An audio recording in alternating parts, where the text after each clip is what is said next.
Hello friends, welcome to Creative Medicine. In this lecture, we will learn about Then, clinical features or presentation of polycystic kidney disease. In polycystic kidney disease, usually the patient presents in the age group of around third to fourth decade of life. The most common presentation is hypertension, and this hypertension is mainly seen in 75 to 75% of adults and 25% of children. So this hypertension is mainly occurs due to the activation of renin angiotensin aldosterone system. So because of the activation of renin angiotensin aldosterone system, this will result in hypertension in the patient. So whenever these cysts, here in polycystic kidney disease, multiple cysts are seen which are filled with straw colored fluid.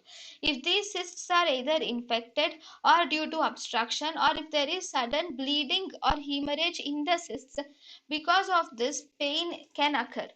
So pain can be seen if due to infection like pyelonephritis, or if there is obstruction or sudden hemorrhage can also cause pain in the patients. The patients can present in blood in urine, that is hematuria can be seen, or there can be nocturia. What is nocturia? Nocturia is here there is impaired concentrating ability is seen. Okay, the patient can also present in nephrolithiasis, where the stones are seen in 15 to 20% of patients.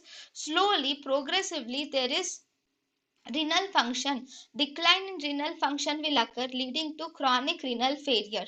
So here the most common cause of death in polycystic kidney disease is chronic renal failure.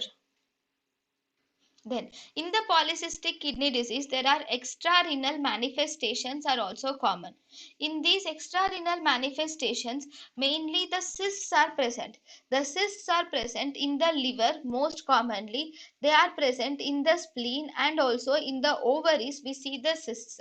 Berry aneurysms are seen in almost 10 to 40% of patients suffering from polycystic kidney disease.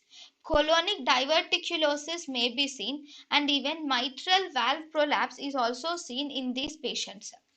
So these are the extrarenal manifestations of autosomal dominant polycystic kidney disease. thank you and thank you for watching.